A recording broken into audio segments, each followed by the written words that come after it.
Praise the Lord. දෙවියන්වහන්සේට ස්තුති වේවා. கர்த்தருடைய நாமத்துக்கு மகிமை உண்டாகட்டும். I bring in greetings from the saints and the believers from Switzerland. ස්විට්සර්ලන්තයේ දේවදරුවන් ඇදලිවතුන් වෙතින් ඔබ වෙත සුව පැතුම් ගෙනෙන්නෙමි. அங்கே சுவிட்சர்லாந்தில் இருக்கிறான தேவனுடைய பிள்ளைகள் பரிசுத்தவான்களிடத்திலிருந்து நல்வாழ்த்துதலை நான் கொண்டு வருகின்றேன். I often ask people on the street, where you will spend your eternity. මම වරින් වර ජනයින් ගෙනසන පොදු ප්‍රශ්නයක් තිබෙනවා නම් ඔබ සදාකාලික ගත කරන්න යන්නේ කොහෙද? நான் சாதாரணமாய் அடிக்கடி கேட்பது என்னவென்றால் உடைய நித்தியத்தை எங்கே செலவழிக்க போகின்றீர்கள்? Many of them they say we don't know. ඔවුන්ගෙන් බොහෝ දෙනා පිළිතුරු දෙමින් කියන්නේ අපි නම් දන්නේ නැහැ යනුවෙනි. ஆனால் அவர்களில் அநேகர் உத்தரவு கொடுப்பது என்னவென்றால் எங்களுக்கு தெரியாது. But the Bible gives an answer. නමුත් බයිබලය ඒ සම්බන්ධයෙන් අපට පිළිතුරක් ගෙන දක්වනවා. ஆனாலோ வேதாகமம் இது சம்பந்தமாக எங்களுக்கு ஒரு உத்தரவை வைத்திருக்கின்றது. There is a heaven and there is a hell. ස්වර්ගයක් තිබේ, නිරයක් තිබේ. பரலோகம் ஒன்று இருக்கின்றது, நரகம் ஒன்று இருக்கின்றது. And you have to decide which place you want to go. ඔබ යා යුත්තේ කොයි තැනටද යන්න පිළිබඳව තීරණය ගත යුත්තේ ඔබයි. நீங்கள் எந்த இடத்துக்கு போறீர்கள் என்பதை நீங்கள் தான் தீர்மானிக்க வேண்டும். We see in Revelation, the 21st chapter, එළිදර 21 වෙනි පරිච්ඡේදයේ வெளிப்படுத்தல் 21ஆம் அதிகாரம் what the Lord says about this earth and about this heaven. මෙම පොළොව පිළිබඳවද ස්වර්ගය පිළිබඳවද දේව වචනේ කියා තිබෙන්නේ කුමක්ද? இங்கே பூமியை குறித்தும் வானத்தை குறித்தும் தேவனுடைய வார்த்தை என்ன கூறுகிறது? Number 1. முதலாம் வசனம். පළවෙනි පදය. முதலாம் வசனம். And I saw a new heaven and a new earth, for the first heaven and the first earth were passed away, and there was no more sea. අලුත් අහසක්ද අලුත් පොළවක්ද දුටිමි. මක්නිසාද පළමු අහසත් පළමු පොළවත් පහව ගියේය. මුහුදද තවත් නොවිය. பின்பு நான் புதிய வானத்தையும் புதிய பூமியையும் கண்டேன். முந்தின வானமும் முந்தின பூமியும் ஒளிந்து போயின, சமுத்திரமும் இல்லாமற் போயிற்று. There is a new heaven and a new earth. අලුත් අහසක්ද අලුත් පොළවක්ද තිබේ. புதிய வானம் ஒன்று இருக்கிறது, புதிய பூமி ஒன்று இருக்கிறது. This earth and this heaven will pass away. මෙම අහසත් මෙම පොළවත් පහව යයි. இந்த வானமும் இந்த பூமியும் ஒளிந்து போய்விடும். God has a plan for everyone here. මේ හැම කෙනෙකු සම්බන්ධයෙන්ම දෙවියන් වහන්සේට සැලසුමක් ඇත්තේය. இங்கே இருக்கிற ஒவ்வொருவரை குறித்தும் கர்த்தருக்கு ஒரு திட்டம் இருக்கின்றது. But something is separating man from God. නමුත් මිනිසා දෙවියන් වහන්සේ වෙතින් වෙන් කරන යම් කිසි දෙයක් ඇත. ஆனாலும் மனிதனை தேவனிடத்திலிருந்து வேறு பிரிக்கிற ஒரு காரியம் இருக்கின்றது. Romans the 3rd chapter he says in the 21st verse. රෝම 3 වෙනි පරිච්ඡේද 21 වෙනි පදයේ ரோமர் 3ஆம் அதிகாரம் 21ஆம் வசனத்திலே 23 verse. 23ஆம் வசனத்திலே For all have sinned and come short of the glory of God. මක්නිසාද සියල්ලම පව්කොට දෙවියන් වහන්සේගේ මහිමෙන් හීනව සිටිති. Sin is something which separates man from God. පාපය මිනිසා දෙවියන් වහන්සේ වෙතින් වෙන් කරන දෙයකි. பாவம் மனிதனை தேவனிடத்திலிருந்து வேறு பிரித்து போடுகிறது. But we see that in Genesis, when God told Adam, you should not eat from the fruit of good and evil. At that time, when you eat from it, you shall die. උත්පත්ති පොතේ පිළිබඳව තවදුරටත් කරුණු අධ්‍යයනය කරද්දී අපිට පෙනියන්නේ දෙවියන් වහන්සේ ආදාම්මව අවුට නියෝගයක් පැනෙවුවා. ඔබ තහනම් ගසින් යහපත් සායපත් දැනගැනීමේ වෘක්ෂයෙන් ඵල අනුභව කරන්නේ නම් ඔබ නසිනවා ඇත. இதை குறித்து ஆதியாகம புத்தகத்திலே நாங்கள் வாசிக்கின்ற பொழுது கர்த்தர் ஆதாமுக்கு கட்டளையிட்டார், நன்மை தீமை அறிகிற விருட்சத்தின் கனியை புசிக்க வேண்டாம், நீ புசிக்கும் நாளிலே சாகவே சாவாய். And we see Eve and Adam disobeyed God. ආදාම් දෙවියන් වහන්සේට අකීකරු විය. ஆனாலும் ஏவாளும் ஆதாமும் தேவனுக்கு கீழ்ப்படியாமை காட்டினாள் என்று நாங்கள் பார்க்கிறோம். Eve was deceived by the serpent. ඒව සර්පයා විසින් රවටුන් ලැබුවා. ஏவாள் பிசாசினாலே சர்ப்பத்தினாலே வஞ்சிக்கப்பட்டாள். And she gave also to Adam. ඇය එම තහනම් ගසින් ඵල කඩ අනුභව කළ පමණක් නොවේ ආදාම්ටත් දුන්නා. ஏவாள் அந்த விலக்கப்பட்ட கனியின் விருட்சத்தை தான் புசித்தது மாத்திரமல்ல ஆதாமுக்கும் கொடுத்தாள். When they was eating, ඔවුන් මේ අනුභව කරමින් සිටියදී அவர்கள் புசித்தான வேளையிலே they became naked. නග්න වුණා. அவர்கள் நிர்வாணிகளானார்கள். They lost the glory of God. දේව තේජස අහිමි කරගත්තා. தேவ மகிமையை இழந்து போய்விட்டார்கள். And they was hiding behind a tree before God. දෙවියන් වහන්සේට මුණ දීමට නොහැකිව ගස් පිටුපස ඔවුන් සැඟවුණා. அவர்கள் தேவனுக்கு முகம் கொடுக்க முடியாமல் மரத்துக்குள்ளே ஒளித்துக் கொண்டார்கள். And when God asked Adam, what happened to you? ආදාම් ඔබට සිදුවේ කුමක්දයි දෙවියන් වහන්සේ ඔහුගේ ඇසූසේක. அப்பொழுது கர்த்தர் ஆதாமே உனக்கு என்ன சம்பவித்தது என்று கேட்டார். Adam was telling, the wife you have given to me has deceived me. ආදාම් දුන් පිළිතුර කුමක්ද? ඔබ මට දුන් භාර්යාව මට දුන්නා මම කෑවා. அப்பொழுது ஆதாம் சொன்ன உத்தரவு என்னவென்றால் நீர் கொடுத்த ஸ்திரீ எனக்கு புசிக்க கொடுத்தால் அப்பொழுது நான் புசித்தேன். He is putting the blame on God and the blame on his wife. ඔව් දෙවියන් වහන්සේට දොස් තබයි තමන්ගේ බිරිඳටත් දොස් තබයි. அங்கே அவன் தேவனையும் அவன் தன்னுடைய கொடுத்த துணையான ஸ்திரியையும் குற்றம் சாட்டுகிறான். Thereby separation came between God and man and between man and man. මේ ප්‍රතිඵලයක් වශයෙන් දෙවියන් වහන්සේත් මිනිසාත් අතරේ මෙන්ම මිනිසාත් අතරේ වෙන්වීමක් ඇති වුණේය. இதன் நிமித்தமாக மனிதனுக்கும் தேவனுக்கும் இடையிலேயும் மனிதனுக்கும் இடையிலும் பிரிவினை உண்டாயிற்று. But thanks to be God, that God has sent his only begotten son. නමුත් දෙවියන් වහන්සේට ස්තුති වේවා සෝකී ඒක ජාතක පුත්‍රයන්න් අපට දෙවා වදාළසේක. ஆனாலும் தேவனுக்கு நன்றி உண்டாகட்டும். தேவன் தாமே தம்முடைய ஒரே பேரான குமாரனை இந்த பூமிக்கு அனுப்பினார். That whosoever believed on him should not perish but should have everlasting life. උන්වහන්සේ කෙරෙහි අදා ගන්නා සියලු දෙනාම විනාශ නොවි සදාකාල ජීවනය ලබන පිණිස. அவரை விசுவாசிக்கிறவர்கள் கெட்டு போகாமல் அவர்கள் யாவருமே நித்திய ஜீவனை பெற்றுக்கொள்ளும்படியாக. God loves everyone in this world. දෙවියන් වහන්සේ මෙලෝ වෙසන හැම දෙනාටම ප්‍රේම කරනසේක. தேவன் இந்த பூமியிலே இருக்கிற ஒவ்வொருவர் மேலும் அன்பு கூறுகிறவராயிருக்கிறார். He didn't want anyone to perish. කිසිවෙකු විනාශ වීම ගැන කිසිසේත් කැමති නොවනසේක. எந்த ஒருவரும் கெட்டு போவதை அவர் ஒரு காலமும் விரும்புவதில்லை. That's why he has given his only begotten son Jesus Christ. මේ නිසා තමන්ගේ එක ජාතක පුත්‍රයන් වන යේසුස් වහන්සේ දෙවා වදාළසේක. ஆகையால் தான் தம்முடைய ஒரே பேரான குமாரனை மனிதனுக்கென்று அவர் ஒப்பு கொடுத்தார். Those who believe in the Lord Jesus Christ as the Son of God. දෙවියන් වහන්සේගේ පුත්‍රයන් වශයෙන් යේසුස් ක්‍රිස්තුස් වහන්සේ කෙරෙහි විශ්වාස තබන සියලු දෙනාම அங்கே தேவனுடைய குமாரன் என்று கர்த்தராகிய இயேசு கிறிஸ்துவை விசுவாசிக்கிற யாவரும் They shall be saved. ඔවුන් ගරුන් ලබනවා ඇත. அவர்கள் ரட்சிக்கப்படுவார்கள். The word of God says in John the first chapter the 12th verse. යෝහන්ගේ සුභාරංච පොතේ පළවෙනි පරිච්ඡේද 12 වෙනි පදේ සඳහන් වී ඇත්තේ. யோவான் எழுதின சுவிசேஷம் 1ஆம் அதிகாரம் 12ஆம் வசனத்திலே வேத வசனம் கூறுகிறது. But as many as received him, to them gave he power to become the sons of God, even to them that believe on his name. නමුත් යම් පමණ දෙනෙක් උන්වහන්සේ පිළිගත්තෝද එනම් උන්වහන්සේගේ නාමය කෙරෙහි අදහ ගන්නෝද ඔවුන්ට දෙවියන් වහන්සේගේ දරුවන් වෙන්නට උන්වහන්සේ බලය දුන්සේක. அவருடைய நாமத்தின் மேல் விசுவாசம் உள்ளவர்களாய் அவரை ஏற்றுக்கொண்டவர்கள் எத்தனை பேர்களோ அத்தனை பேர்களும் தேவனுடைய பிள்ளைகளாகும்படி அவர்களுக்கு அதிகாரம் கொடுத்தார். Jesus, the Son of God, came into this world and became flesh. දේව පුත්‍රයන් වූ යේසුස් වහන්සේ මෙලොව පහළ වූවා මාංශවත් වූවා. இங்கே கர்த்தருடைய தேவனுடைய குமாரனாகிய கர்த்தராகிய இயேசு கிறிஸ்து அவர் மாம்சமாகி இந்த பூமிக்கு வந்தார். And John saw him යෝහන් walking. ඔව් දුටුවේය. அங்கே யோவான் அவரை ஒரு காரியத்தை கண்டார். In the 29th verse, same chapter.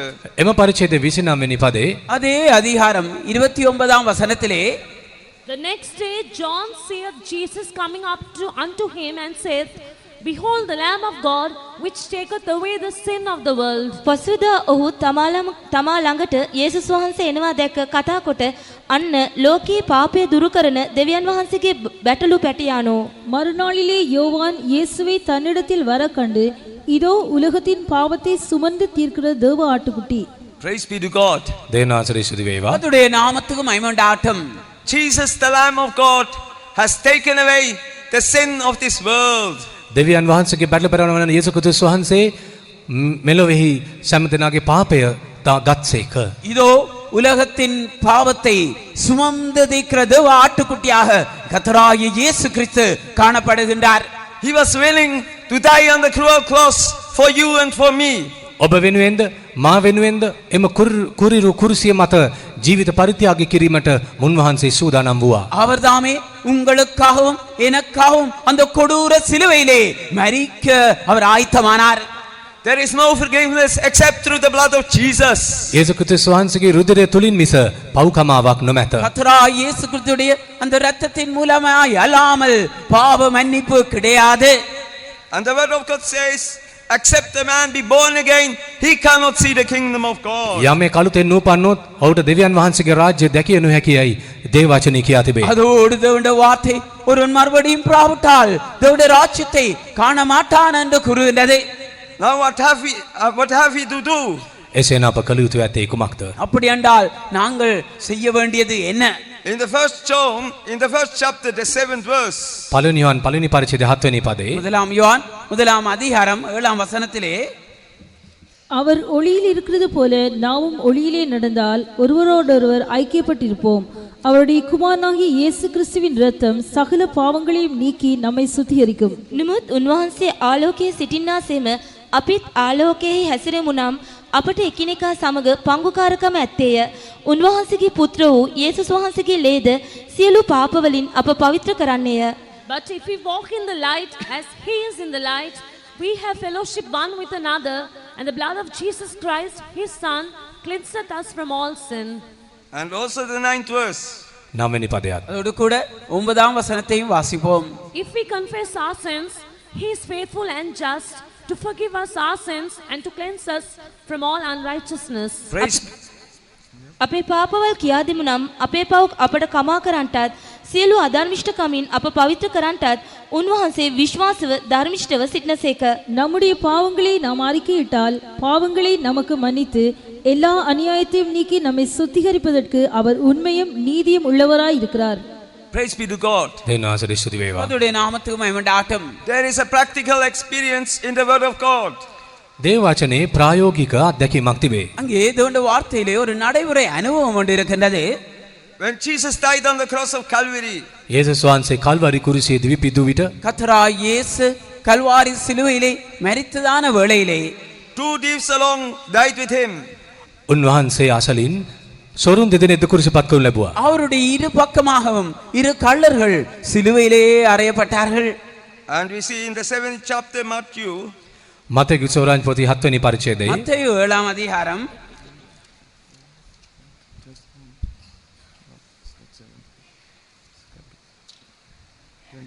17. Both of the thieves, they was speaking against Jesus. ඒ සොරුන් දෙදෙනා යේසුස් වහන්සේට විරුද්ධව කතා කරමින් அந்த සිටියා. இரு கள்ளர்களும் கர்த்தராகிய இயேசுவுக்கு விரோதமாய் பேசினார்கள்.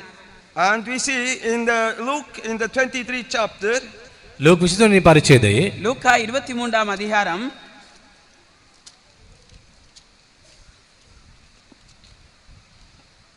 Jesus said, Father, forgive them because they don't know what they do. පියාණනි ඔවුන් කරන දේ මොකද කියන්න දන්නා බැවින් ඔවුන්ට කමාව මැනවයි යාඥා කළසේක. பிதாவே இவர்கள் செய்வது இன்னதென்று இவர்கள் அறியார்கள், இவர்களை மன்னியும் என்று சொன்னார். That was the turning point of one of the thief.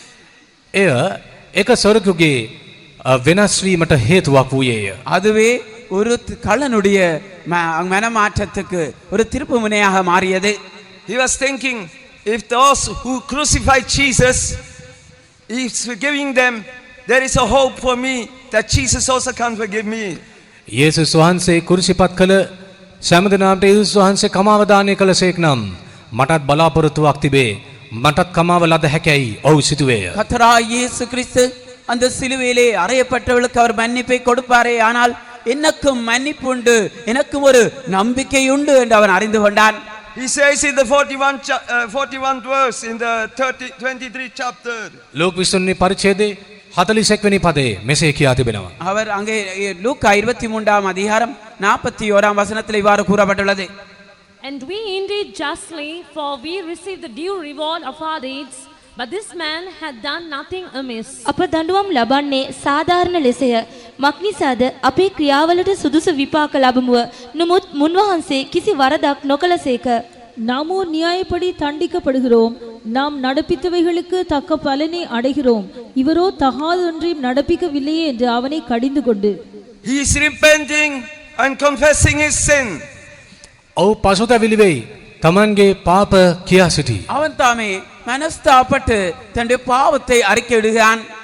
And he cried out to Jesus, යේසුස් වහන්සේට හඬ ගැසීය. நீ தேவனை நோக்கி கூப்பிடுகிறான். remember me when you come into the kingdom of God. දෙවිය ඔබ රාජ්‍යයෙන් යුක්තව ඔබ එන කල මා සිහි කළ මැනව.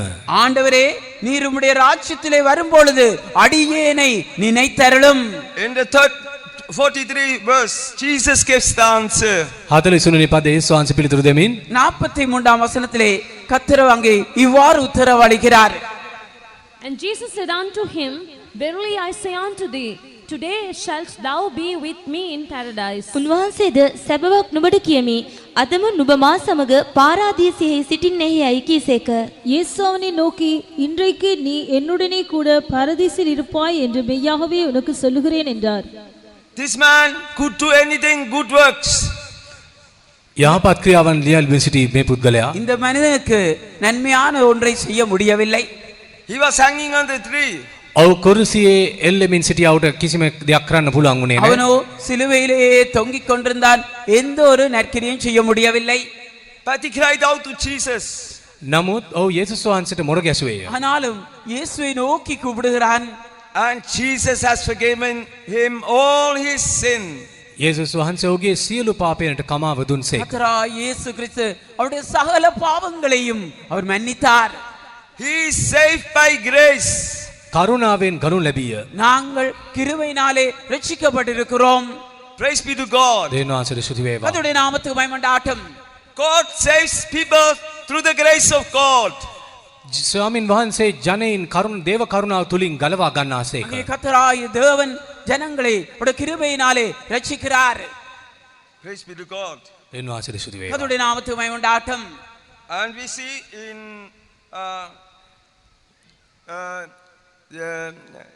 Adam, he told God, ආදාම් දෙවියන් වහන්සේට කීවේ தொடர்ந்தும் நாங்கள் ஆதாம் தேவனுக்கு கூறினதான காரியத்தை பார்க்கின்ற பொழுது, because you have given me the wife, because of that I did wrong.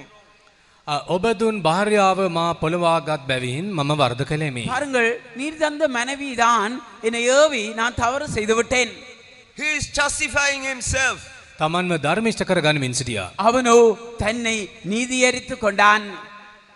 When we justify ourselves, God cannot hear us.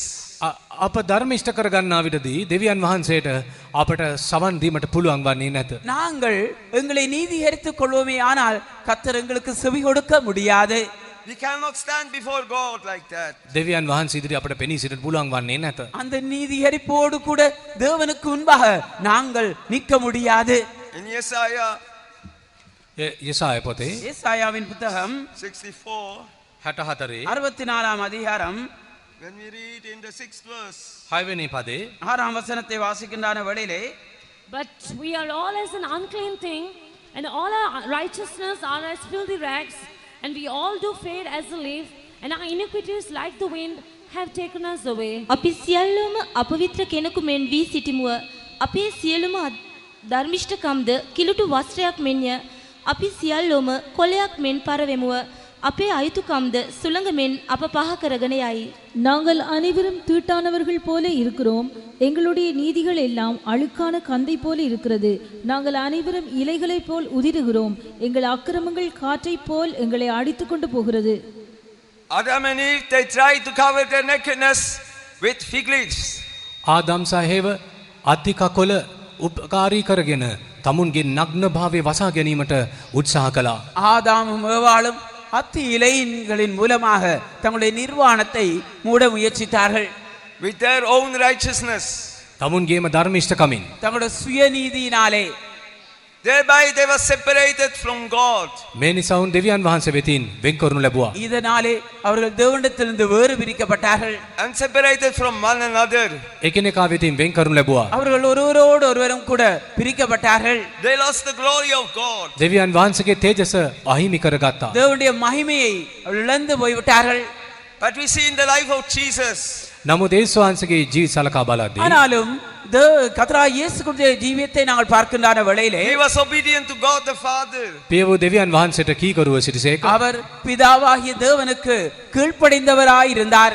He went all the way to the river Jordan to be baptized by John the Baptist. යෝර්දාන් නදිය වෙත ගොස් යොහන් වෙතින් වතුර බෞතිස්ම ලබා ගැනීමට උන්වහන්සේ ඉදිරිපත් වුණා. அவர் தாமே யோர்தான் நதிக்கு சென்று யுவான் ஸ்நானனாலே தண்ணீர் ஞானஸ்நானம் எடுத்துக்கொள்ளவும் அவர் ஆயத்தமாயிருந்தார். But John the Baptist refused first to baptize him because Jesus is pure and holy. යේසුස් වහන්සේ පවිත්‍රව සුදව සිටි බැවින් උන්වහන්සේට වතුර බෞතිස්මය දීමට යොහන් අකමැති වුණා. கர்த்தராகிய இயேசு கிறிஸ்து அவர் அங்கே பரிசுத்தராய் இருந்தபடினாலே அவருக்கு ஞானஸ்நானம் கொடுக்க யோவான் மறுத்தான். But Jesus said in the 3rd chapter Matthew the 15th verse, මතේ 3 වෙනි පරිච්ඡේදයේ 15 වෙනි පදයේ යේසුස් වහන්සේ පිළිතුරු දෙමින් කීවේ ஆனாலும் மத்தேயு 3ஆம் அதிகாரம் 15ஆம் வசனத்திலே இயேசு உத்தரவு கொடுத்தது என்னவென்றால், And Jesus answering said unto him, Suffer it to be so now, for thus it becometh us to fulfill all righteousness. Then he suffered him. යේසුස් වහන්සේ ඔහුට උත්තර දෙමින් දැනට ඉඩ හරින්න මක්නිසාද මෙසේ සියලු ධර්මිෂ්ඨකම් සම්පූර්ණ කරන්නට අපට සුදුසුයයි කීසේක. එවිට ඔහු උන්වහන්සේට ඉඩ හැරියේය. இயேசு அவனுக்கு பிரதியுத்தரமாக, இப்பொழுது இடங்கொடு, இப்படி எல்லா நீதியையும் நிறைவேற்றுவது நமக்கு ஏற்றதாய் இருக்கிறது என்றார். அப்பொழுது அவருக்கு இடம் கொடுத்தான். the righteousness of God is a glorious garment. දෙවියන් වහන්සේගේ ධර්මිෂ්ඨකම තේජාන් විස වස්ත්‍රයක් මෙනි. தேவனுடைய நீதி ஒரு மகிமையான வஸ்திரமாக காணப்படுகின்றது. It's the sun of righteousness. ඒ ධර්මිෂ්ඨකමේ සූර්යයයි. அது அங்கே நீதியின் சூரியனாய் இருக்கின்றது. When we obey the water baptism, God is covering us with a wedding garment, with the sun of righteousness. වතුර බෞතිස්මය ලබා ගන්න විටදී ඒ මංගල වස්ත්‍රයෙන් ධර්මිෂ්ඨකම සූර්යාගෙන් උන්වහන්සේ අප පළඳවනසේක වසා நாங்கள் தாமே ගන්නසේක. தண்ணீர் ஞானஸ்நானத்துக்கு கீழ்ப்படிந்த பொழுது அந்த கல்யாண வஸ்திரமாகிய நீதியின் வஸ்திரத்தினாலே கர்த்தரங்களை உடுத்துவிக்கின்றார். And we can see in Isaiah 53, යෙසාය 53 ஏசாயா 53ஆம் அதிகாரத்திலே again a practical example. තවත් ප්‍රායෝගික නිදර්ශනයක්. இங்கே நடைமுறை அனுபவத்தை குறித்து அங்கே சொல்லப்பட்டிருக்கிறது. Jesus has given us example. යේසුස් වහන්සේ අපට ආදර්ශයක් දී ගියසේ. கர்த்தராகிய இயேசு கிறிஸ்து எங்களுக்கு ஒரு முன்மாதிரியை வைத்திருக்கின்றார்.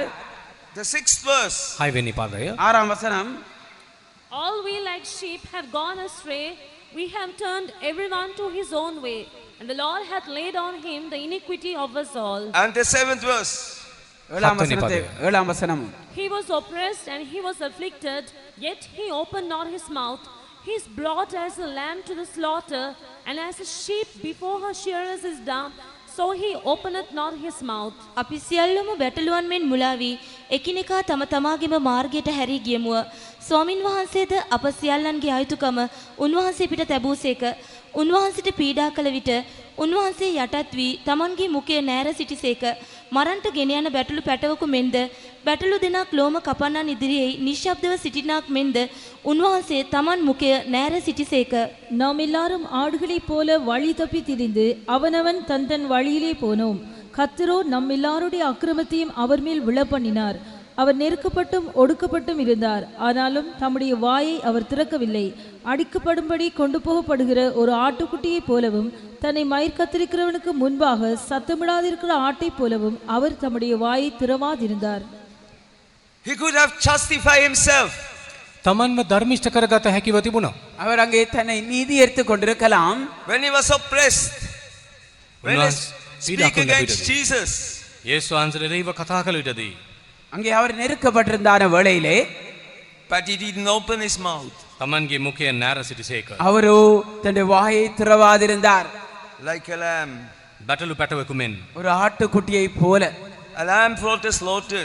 ලෝම කපන්නන් ඉදිරියේ அங்கே அடிக்கப்படும்படி கொண்டு போகிற ஆட்டுக்குட்டியை He போல loves you and me. That's why he was willing to sacrifice his life and his body on the cross of Calvary. තමන්ගේ ජීවිත කල්වරි කුරුසියේ පරිත්‍යාග කිරීමට මුන්වහන්සේ සැදී පැහැදී සිටියේ ඔබත් මාත් කෙරේ දැක් වූ ඒ අපරිමිත සෙනෙහස அங்கே කොටගෙනයි. உங்கள் மேலும் எங்கள் மேலும் இருந்தான பெரிதான நிமித்தமாகத்தான் அந்த கல்வாரி சிலுவையிலே தம்முடைய ஜீவியத்தை ஒப்பு கொடுக்கக்கூடியவராயிருந்தார்.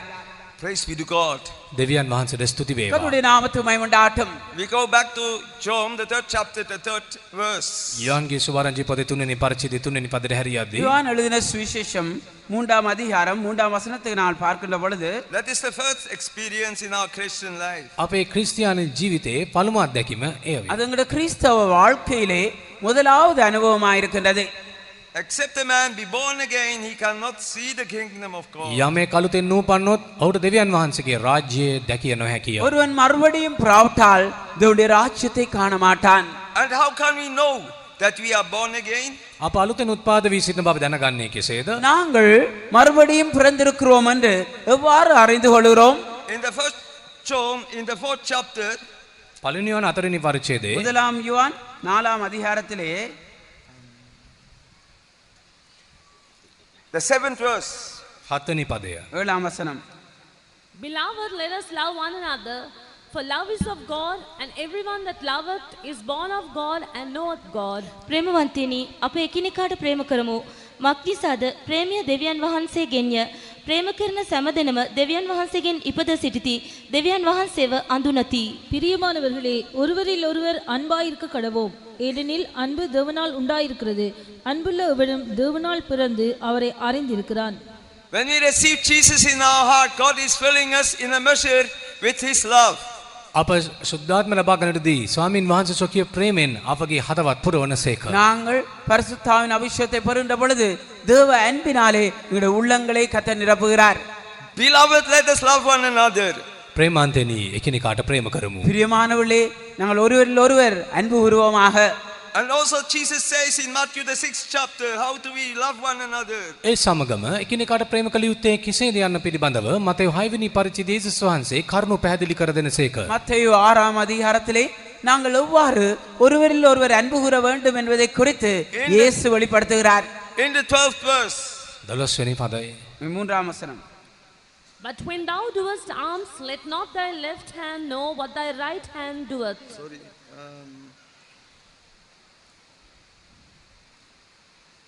the 12th verse. 12 වෙනි පදයේ 12ஆம் வசனம். எங்கள் கடனாளிகளுக்கு நாங்கள் மன்னிக்கிறது போல எங்கள் கடன்களை எங்களுக்கு மன்னியும். අපේ ණයකාරයන්ට අප කමා කළාක් මෙන් අපේ ණයත් අපට කමා කළ මැනව. And forgive us our debts, even as we forgive our debtors. Praise be to God. දෙවියන් වහන්සේ ස්තුති වේවා. கர்த்தருடைய நாமத்துக்கு மகிமையுண்டாகட்டும். How God forgives us our sin when we come to Him and confess it to Him. අප උන්වහන්සේ වෙතට පැමිණෙද්දී පව් කියා සිටිද්දී උන්වහන්සේ අපේ පව් කමා කරන්නේ කෙසේද? நாங்கள் கர்த்தர் அண்டை வந்து எங்களுடைய பாவங்களை எல்லாவற்றையும் அவருக்கு அறிக்கையிடுகின்ற பொழுது அவர் எவ்வாறு அவர் எங்களை கழுவி மன்னிக்கிறார்? He forgives and remembers no more. ඒ උන්වහන්සේ ඒ පාප කමා කොට කිසිසේත් එය සිහි නොකරනසේක. அவர் அந்த பாவங்கள் எல்லாவற்றையும் மன்னித்து அதை ஒருபோதும் நினைப்பதில்லை. Same way Jesus wants us to forgive one another. ඒ අයුරින්ම අප එකිනෙකාට කමාව දිය යුතුයයි උන්වහන්සේ බලාපොරොත්තු அதை වනසේක. போல நாங்களும் கூட ஒருவரை ஒருவர் மன்னிக்க வேண்டும் என்று அவர் விரும்புகிறார். There are two blessings follow them, those who do so. එසේ කරන වුන් පසුපස ආශිර්වාදයන් දෙකක් හබා යන්නේය. அவ்வாறு செய்கிறவர்களுக்கு 2 ஆசீர்வாதங்கள் அவர்களை தொடர்ந்து வரும். And lead us not in temptation, but deliver us from all evil. අප පරික්ෂාවට නොපමුණුවා සියලු නපුරෙන් අප ගලවා ගත මැනව. கர்த்ததாமே எங்களை பரீட்சையிலிருந்து விலக்கி எல்லா தீமையிலிருந்து எங்களை காத்துக் கொள்ளுவார். How can we forgive? උන්වහන්සේ අපට කමා දෙන්නේ කෙසේද? கர்த்தர் எவ்வாறு எங்களை மன்னிக்கிறார்? Somebody does wrong to us. යම් කිසි කෙනෙක් අප නපුරක් කරන විටදී யாராவது எங்களுக்கு தீமை செய்கின்ற பொழுது Self is very difficult to forgive. බොහෝ විට ඔවුන්ට කමාව දීම ඉතා දුෂ්කරයි. சாதாரணமாக அது மன்னிப்பு கொடுப்பது ஒரு கடினமான காரியம். We can ask for grace. God will give us grace to forgive. නමුත් කරුණාව ඉල්ලා සිටිනදී කමාව දීමට උන්වහන්සේ කරුණාව දෙනු ඇත. நாங்கள் கிருபையை கேட்கின்ற வேளையிலே இவ்வாறு மன்னிக்கிறதுக்கு தேவன் கிருபையை தருவார். And also Galatians 2:20. ගලාති 2:20 கலாத்தியர் 2ஆம் அதிகாரம் 20ஆம் வசனத்திலே I am crucified with Christ. Nevertheless I live, yet not I, but Christ liveth in me. And what I live in the flesh, which I live now in the flesh, I live by the faith of the Son of God who loved me and gave himself for me. මම ක්‍රිස්තුවන් සමග කුරුසැන කසුන් ලැබ සිටිමි. එසේ වුණොත් මම ජීවත් වෙමි. නමුත් තවත් මානව ක්‍රිස්තුස් වහන්සේ මා තුළ ජීවත් වනසේක. கிறிஸ்துவுடனே கூட சிலுவையில் அறையப்பட்டேன், ஆயினும் பிழைத்திருக்கிறேன். இனி நான் அல்ல, கிறிஸ்துவே எனக்குள் பிழைத்திருக்கிறார். Then it will be easy to forgive one another. එවිට කෙනෙකුට කමාව දීම පහසු වනු ඇති. அப்படி என்றால் ஒருவரை ஒருவர் மன்னிக்கிறது இலகுவாய் இருக்கும். For example, I have done wrong against him. උදාහරණයක් වශයෙන් මම මේ සහෝදරයාට විරුද්ධව යම් කිසි වරදක් කරනවා. உதாரணமாக நான் இந்த சவுனுக்கு விரோதமாய் ஏதோ ஒரு தவறு இழைத்து விட்டேன். And he is not living anymore, but Christ liveth in him. නමුත් ඔහු තවදුරටත් ජීවත් වන්නේ නැහැ. ඔහු මැරී සිටිනවා. ක්‍රිස්තුස් වහන්සේ ඔහු තුළ ජීවත් වී இப்பொழுது සිටිනවා. அவரோ அவருக்கென்று பிழைத்திருப்பதில்லை, கிறிஸ்துவே அவருக்குள்ளே பிழைத்திருக்கிறார். Then it will be very easy to forgive. එසේනම් කමාව දීම ඉතා පහසුයි. அப்படியாயின் மன்னிப்பு கொடுப்பது மிகவும் இலவாயிருக்கிறது. Hallelujah. Hallelujah. And how many times we have to forgive? කමාව දී යුත්තේ කොපමණ වාර ගණනක්ද? எத்தனை முறை நாங்கள் மன்னிக்க வேண்டும்? Peter was asking Jesus, how many, is it enough 7 times to forgive? පේතුරු යේසුස් වහන්සේ අසුවා සතරක් කමාව දීම සෑහෙයිද? அங்கே பேதுரு இயேசுவிடத்திலே, ஆண்டவரே 7 தரம் மன்னித்தால் போதுமான்னு கேட்கிறார். Jesus said 7 times, 70 times. 70 වර සත්වරක් කමාව දෙන්න යේසුස් වහන්සේ පැවසුවේ. ஆனால் இயேசு 70 தரம் மன்னிக்கும்படியாக கூறுகின்றார். Perfect and always. සෑම විටම සම්පූර්ණ ලෙස. எல்லா வேளையிலும் பூரணமாய் மன்னிக்க வேண்டும். Because when we think what we have done wrong against God, against one another, it's much, much more than we can forgive one another. එකිනෙකාට අප කර තිබෙන වැරදි ගැන සිතා බලද්දී ඒ කමාව දීම තරම් මහත් වූ දේවල් වෙ තිබෙනවා. நாங்கள் தேவனுக்கு விரோதமாய் ஒருவருக்கு விரோதமாய் செய்த பாவங்களை நினைக்கின்ற பொழுது அவைகள் பெரிதான தவறுகளாய் இருப்பதை நாங்கள் உணரலாம். Those who are born of God, they love one another. දෙවියන් වහන්සේ වෙත ඉපදී සිටින සෑම දෙනාම එකිනෙකාට ප්‍රේම කරනවා. தேவனாலே பிறந்த எவரும் ஒருவரில் ஒருவர் அன்பு கூறுகிறவர்களாய் இருப்பார்கள். When we love one another, it's not hard to forgive one another. එකිනෙකාට ප්‍රේම කරද්දී කමාව දීම අපහසු නොවන්නේය. நாங்கள் ஒருவரில் ஒருவர் அன்பு கூறாத வேளையிலே ஒரு மன்னிக்கிறது ஒரு கடினமான காரியமாய் இருக்க மாட்டாது. Those who are born of God, they shall see the kingdom of God. දෙවියන් වහන්සේගේ පිට සිටින ඔවුන් දෙවියන් වහන්සේගේ රාජ්‍ය දකින්න அங்கே ඇත. தேவனாலே பிறந்தவர்கள் தேவனுடைய ராஜ்யத்தை காண்பார்கள். But God has a better place in heaven. දෙවියන් වහන්සේ වඩා යහපත් ස්ථානයක් අප වෙනුවෙන් ස්වර්ගයේ සූදානම් කර තිබේ. தேவன் எங்களுக்கென்று விசேஷித்தமான இடத்தை ஆயத்த பண்ணுகிறார். New Jerusalem and Zion. නවරුසම සාසියන. அவர் அங்கே புதிய எருசலேமையும் சியோனையும் ஆயத்தப்படுத்துகிறார். And Jesus say in the 3rd chapter of John, the 5th verse. යෝහන්ගේ සුභාරංචි පොතේ 3 වෙනි පරිච්ඡේදයේ 5 වෙනි පදයේ යේසුස් වහන්සේ පැවසුවේ யோவான் எழுதின சுவிசேஷம் 3ஆம் அதிகாரம் 5ஆம் வசனத்திலே இயேசு சொல்கிறார், Verily, verily, I say unto thee, except a man be born of water and of the Spirit, he cannot enter into the kingdom of God. සබාවක් ඔබට කියමි යමෙක් වතුරෙන් ආත්මයෙන් නූපන්නොත් ඔහුට දෙවියන් වහන්සේගේ රාජ්‍යයට පිවිසිය නොහැකිය. ஒருவன் ஜலத்தினாலும் ஆவியினாலும் பிராவிட்டால் தேவனுடைய ராஜ்யத்திலே பிரவேசிக்க மாட்டான் என்று மெய்யாவே மெய்யாவே உனக்கு சொல்லுகிறேன். This 3 steps leads us into the kingdom of God. මේ පියවර තුනම අප දෙවියන් වහන්සේගේ රාජ්‍ය තුලට ගෙන යයි. இந்த 3 படிகளும் எங்களை தேவனுடைய ராஜ்யத்துக்குள்ளே கொண்டு செல்லும். And Jesus say, he that is athirst, come unto me. යේසුස් වහන්සේ කීවේ පිපාසියලනි මා වෙතට පැමිණෙන්න. கர்த்தராகிய இயேசு கிறிஸ்து கூறினார், தாகமாய் இருக்கிறவர்களே நீங்கள் எல்லோரும் என்னிடத்திலே வாருங்கள். And drink. Our soul is thirsty. පිපාසිත සියල්ලන්ද தாகமாய் இருக்கிற யாவரும் என்னிடத்திலே வந்து பருகுங்கள். Nothing else can satisfy us than the Holy Spirit. ශුද්ධාත්මයන් වහන්සේ හැර වෙනත් කිසිම දෙයකට පුළුවන් වන්නේ නැහැ අපගේ පිපාසය සංසිඳවන්නට. பரிசுத்தாவியானவரை தவிர எங்களுடைய தாகத்தை தீர்க்க வேற ஒன்றினாலேயுமே கூடாது. And Jesus said, he that believeth on me, out of his belly shall flow rivers of living water. අදහන්නා තුලින් ජීවනදායක වතුර ඇති ගංගාවන් ගලා බසින්නේයයි යේසුස් වහන්සේ පැවසූසේක. என்னை விசுவாசிக்கிறவர்களுடைய உள்ளத்திலிருந்து ஜீவ நதிகள் புறப்பட்டு போகும் என்று இயேசு சொன்னார். He has abundant of the Holy Spirit. ශුද්ධාත්මයන්ගේ බහුලත්වය උන්වහන්සේ අපට දෙනසේක. கர்த்தர் எங்களுக்கு பரிசுத்தாவின் நிறைவை தருகின்றார். When everyone is filled with Holy Spirit in this place, there will be a flood of revival. ශුද්ධාත්මයන් වහන්සේගෙන් සියලු දෙනා පිරිසිටිදී මේ මහත් පිබිදීමේ පිබිදීමක් අපට අත්දැකිය இந்த හැකියි. இடத்திலே ஒவ்வொருத்தரும் பரிசுத்தாவினாலே நிறைந்து காணப்படுகின்ற பொழுது பெரிய எழுப்புதல் உருவாகும். That's why Jesus say, wait in Jerusalem. එම නිසා යේසුස් වහන්සේ කිව්වේ යෙරුසලමේ රැඳී සිටින්න. ஆகியால் தான் இயேசு கூறினார் எருசலேமிலே காத்திருங்கள். To receive the power of the Holy Ghost. ශුද්ධාත්මයන්ගේ බලය ලබන තුරු அங்கே உன்னதத்திலிருந்து வருகிற பரிசுத்தாவின் வல்லமையினாலே தரித்துக் கொள்ளும்படி வரைக்கும் And he shall be my witness in Jerusalem, Samaria, and to the end of the earth. එවිට යෙරුසලමේද සමාරයේද පොළොවේ සියලු සීමාන් දක්වාද මාගේ සාක්ෂිකාරයන් වනු ඇත. அப்பொழுது எருசலேமிலும் சமாரியாவிலும் உலகத்தின் கடைசி பரியந்தமும் எனக்கு சாட்சிகளாய் இருப்பீர்கள். 120 in the upper room, they was waiting for the Holy Spirit. උඩු මහල 120 දෙනා ඔවුන් ශුද්ධාත්ම දිසා බලා සිටියා. அவர் அந்த மேல் மாடியிலே 120 பேர் பரிசுத்தாவிக்காக காத்திருந்தார்கள்.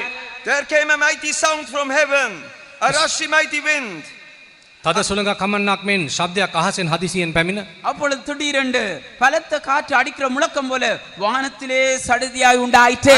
Filled the house where they was sitting. එයින් ඔවුන් හිඳගෙන උන්හා උළුගේ පිරුණේය. அவர்கள் உட்கார்ந்திருந்த அந்த வீட்டை முற்றுமாய் நிரப்பிட்டு They was baptized in the Holy Spirit. ඔවුන් ශුද්ධාත්මයෙන් බෞතිස්ම කරනු ලැබුවා. அவர்கள் பரிசுத்தாவினாலே அபிஷேகம் பண்ணப்பட்டார்கள்.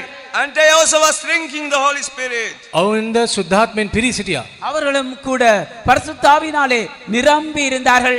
And there appeared of every one of them cloven tongues. ගිනිවැනි වූ දිව් බෙදියනවා Like උඩ fire. පෙරුණේය. அங்கே அக்கினி மயமான நாவுகள் போல பிரிந்த நாவுகள் ஒவ்வொருத்தர் மேலும் அமர்ந்தது. And they was filled with the Holy Spirit. ඔවුන් ශුද්ධාත්මයෙන් පිරී සිටියා. அவர்கள் பரிசுத்தாவினாலே நிரப்பப்பட்டார்கள். Speaking in all the tongues. අන්‍ය භාෂාවලින් කතා කරමින් அவர்கள் அந்நிய பாஷையை பேசினார்கள். Hallelujah. Praise be to hallelujah. God. God has a plan and a purpose for you, what He has brought you here. දෙවියන් වහන්සේට ඔබ සම්බන්ධයෙන් සැලසුමක් තිබෙන අතර ඔබ මෙහිගෙන විත් ඇත්තේ මේ නිසායි. தேவனுக்கு உங்களை குறித்து ஒரு திட்டம் இருக்கின்றது. ஆகியால் தான் இந்த இடத்திலே கூட்டி சேர்த்திருக்கிறார். Jesus didn't die only for our sin, but also for our sickness. යේසුස් වහන්සේ මිය ගියේ අපගේ පාප සඳහා පමණක් නොව අපගේ රෝග නිසාත්ය. கர்த்தராகிய இயேசு கிறிஸ்து எங்களுடைய பாவங்களுக்காக மாத்திரமல்ல எங்களுடைய நோய்களுக்காகவும் கூட மரித்தார். Tonight we have come into the presence of Lord Jesus Christ. අද රාත්‍රියේ යේසුස් ක්‍රිස්තුස් වහන්සේගේ අභිමුඛය වෙතට අපි පැමිණ සිටිමු. இன்று இரவு நாங்கள் கர்த்தராகிய இயேசு கிறிஸ்துவுடைய சமூகத்துக்கு வந்திருக்கிறோம்.